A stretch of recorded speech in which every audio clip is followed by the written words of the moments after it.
আরেকটা বিষয়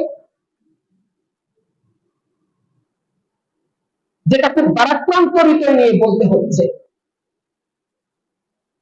16 বছর ধরে, কয় বছর ধরে, 16 বছর ধরে বাংলাদেশে একটা প্রথা চলছে, কেউ যদি উচ্চ আওয়াজে কথা বলে, কেউ যদি ইসলামের সঠিক কথাটা জাতির সম্মুখে উচ্চারণ করে, তাহলে তাকে বানিয়ে দেওয়া হয় জামাত শিবির। যদিও আমাকে বলা হয়েছে রাজনীতিমূলক কোনো কথা বলবেন না, আসলে মসজিদে বসে রাজনীতির কথা বলাটা ঠিকও না, আমি বলতেছি না, কিন্তু সেই কথাটা যদি আমাকে ধাক্কা দিয়ে কেউ বলে, তখন আমি কি করবো? নিজেকে সতর্ক করতে হবে না? আমাকে চড়ায় দিতে আমি শিবিরের লোক, আমাকে বলে আমি কিসের লোক? শিবিরের লোক। সাবধান, নেক্সট টাইম আমি যেন এই কথাটা কারো জবান থেকে বের হতে না দেখি। কারণ প্রত্যেকটা মানুষই দলভুক্ত হতে হবে, প্রত্যেকটা মানুষের দলভুক্ত হতে হবে। আল্লাহ তাআলা কোরআনে বলেন, ইয়াউমা নাদউ কুল্লু উনাসিন বিইমামিহিম, আমি কিয়ামতের ময়দানে প্রত্যেকটি মানুষকে তার নেতা সহকারে ডাকবো। যার নেতা ভালো হবে, সেই নেতার গুণে আমি লক্ষ লক্ষ মানুষকে লাভ করে জান্নাতে পৌঁছে দেব। আর যার নেতা খারাপ হবে, শুধু খালি নেতা খারাপ হওয়ার কারণে লক্ষ লক্ষ মানুষ এই নেতাকে অনুসরণ করার কারণে জাহান্নামের আগুনে তাদেরকে নিক্ষিপ্ত করব। এটা আমার কথা না কোরআনের কথা? কোরআনের কথা বললে কি রাজনীতি হবে? আর কোরআনের রাজনীতি আছে, বিশ্বনবী রাজনীতি করেছেন। যে বলবে যে রাজনীতি করা ভালো না, সে কোরআন মানে না, কাফের হয়ে যাবে। যে কোরআনের একটা অক্ষর অস্বীকার করবে, সে মুসলমান না কাফের? কাফের। যে বলবে যে রাজনীতি করা যাবে না, যাবে না মানে কি? কোরআনে যেটা আছে সেটা তুমি অস্বীকার করতে। রাজনীতি আমি করতেছি না, আল্লাহর হস্তে রাজনীতি আমি করতেছি না। এখনো পর্যন্ত কোন রাজনৈতিক দলের সাথে আমি যুক্ত নয়। এখনো পর্যন্ত কোন রাজনৈতিক দলের সাথে, ইসলামী রাজনৈতিক দল হোক, ইসলামিক রাজনৈতিক দল হোক, কোন রাজনৈতিক দলের সাথে আমি যুক্ত হইনি, এখনো পর্যন্ত হইনি। অথচ আমাকে বানায় দিতে শিবিরের লোক, আমাকে বানায় দেওয়া হয়েছে শিবিরের লোক। রাস্তাঘাটে আলোচনা করে আমি খুব বিশ্বস্ত সূত্রে সেটা জানতে পেরেছি। সাবধান, আমি শিবিরও নয়, আমি চরমনায়ও নয়, আমি খেলাফতে মজলিসও নয়, আমি বাংলাদেশ জমিয়তে ইসলামও নয়। আমি এখনো পর্যন্ত কোন দলে সরাসরি ঢুকি নাই, অর্থাৎ ডাইরেক্টলিও ঢুকি নাই, ইনডাইরেক্টলিও ঢুকি নাই। ঢুকি নাই এর জন্য এর আমার একটা উদ্দেশ্য রয়েছে। উদ্দেশ্যটা হলো, আমার উস্তাদ আল্লামা আজহার আলী আনোয়ার শাহ, উনি কোন দল করতেন না, আর উনি কোন দলের ভিতরে যেন না ঢুকেন, এই জন্য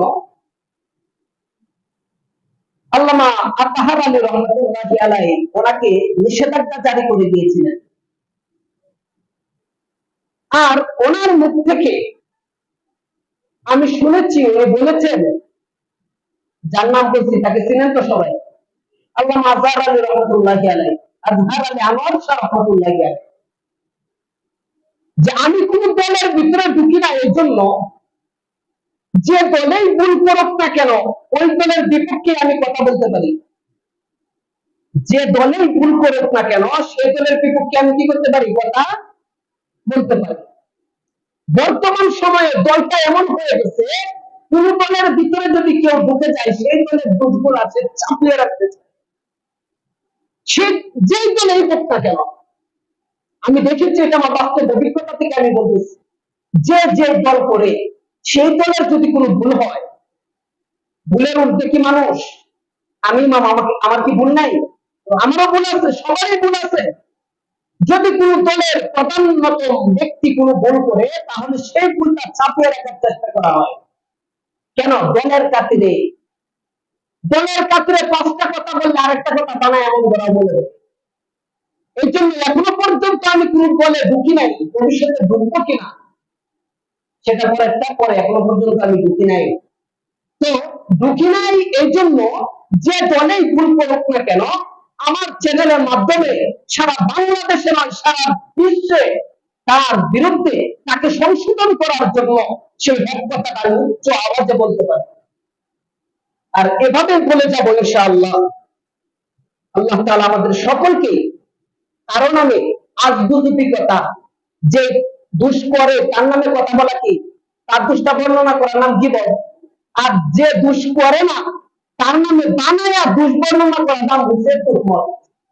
গীবতের চেয়ে নিকৃষ্টতম গুনাহ হলো তুহমত করা। এই জন্য তুহমত কেউ করবেন না। ইতিমধ্যে যারা আমার নামে এই কথাগুলো শোনাইছেন, আমি আল্লাহর হস্তে এই মসজিদের মিম্বার থেকে আমি তাদেরকে মাফ করে দিলাম। কিন্তু সামনে আর কেউ এই সমস্ত কথা আমার নামে তুহমত করবেন না। আর যদি আমার কোনো দোষ আপনারা পান, মানুষ ভুলের মধ্যে নয়, অনেকে সন্তানের উপযুক্ত, আমি সন্তানের সমতুল্য, আমি সন্তান হিসাবে আমার কাছে আসবেন, দোষ ধরাইয়া দিবেন, আমি আপনাকে চা খাওয়াইয়া দেবো, চা খাবার দাওয়া। যারা আমার চাচা সমতুল্য, দাদা সমতুল্য, আমার কাছে আসবেন আমার ভুল দেখলে, আমার কাছে আমার দোষটা ধরাইয়া দেবেন, আমার উপকার করার জন্য আপনাকে চা খাবার দেওয়া। যারা আমার ভাই সমতুল্য, ছোট ভাই হোক বড় ভাই হোক, আমার দোষ দেখবেন, আমার দোষ ধরিয়ে দিবেন, আপনার দাওয়াত রইল আপনাকে। কারণ আমাকে কেউ সংশোধন করে দিলে আমি কখনো রাগান্বিত হই না, আমি খুশিতে উৎফুল্ল হয়ে যাই। কারণ যে দোষ দেখে দোষ ধরাইয়া দেয় না, সে আমার শত্রু বন্ধু নয়। আপনার দোষ হলে কেউ যদি এই দোষটা ধরিয়ে না দেয়, বুঝে নিবেন যে সে আপনার শত্রু, আপনার বন্ধু নয়। এই জন্য বন্ধুর কাজই হলো তার দোষটা ধরিয়ে তাকে সংশোধন করে দেওয়া।